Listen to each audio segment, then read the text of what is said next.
me to receive this award. I also want to congratulate all the other recipients. Y'all did a good job. The topic I chose was how to combat drugs in our community and what would be and why. There is no doubt that the war on drugs is an issue that must be dealt with in America.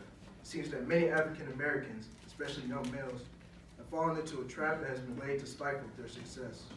Many, especially in the inner cities, have been led to believe that drug trafficking is a pathway to financial success, and others have fallen into drug use as a way to escape dealing with the stressors of everyday life. In essence, the trap has been laid in order to eventually destroy the young African American male. Either of the aforementioned paths could most likely lead to incarceration or early death. In my opinion, young African American males need to avoid the traps that have been laid in order to survive. I am told that many years ago there was a much deeper sense of pride in the black community.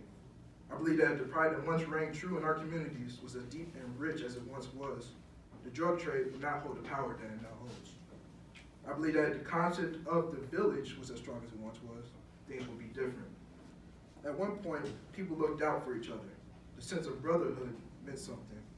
A handshake and a man's word could be trusted. Older people encouraged the younger to stay away from drugs, and they truly cared about one another. A few years ago, my parents took me on a trip to Washington, D.C. to explore the Air and Space Museum.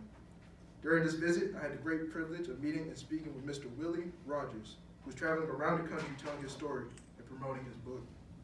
Mr. Rogers, who passed away in November of 2016, was the last surviving member of the Tuskegee Airmen, also known as the Red Tails. Meeting Mr. Rogers was one of the highlights of my life thus far. He shared stories about how people encouraged him as a little boy to reach for the stars.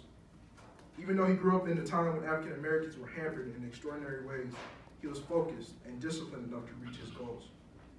Though he was feeble and strained to speak, Mr. Rogers encouraged me to reach for the stars, literally. He wanted me to fulfill my dreams of becoming an aerospace engineer. He also encouraged me to stay humble and to remember that service to others yields a reward greater than one can imagine. Mr. Rogers was a gentle and kind man who, although aging, was still very regal in appearance. His charisma and wealth of experience was very much apparent. Even as he talked about his experiences at Tuskegee Airmen, he wanted me to understand that if we are to succeed in life, we have to be focused. He taught me that we have to surround ourselves with people who are encouraging and who have our best interests at heart. He was telling me to find my village. Yes. I believe that African American males are going to avoid the traps that have been laid in this war on drugs. They have to find a village that will support them. Once enough villages are formed, we will start to see them going down different paths because the accountability levels will be higher. The role of the village is to help to steer our youth in the right direction. I believe that we have a duty to help each other. We cannot depend on the system changing. We have to begin to make the changes within our communities ourselves. We must start to hold each other accountable for the change. We must begin with, as Michael Jackson said, with the man in the mirror. Yeah.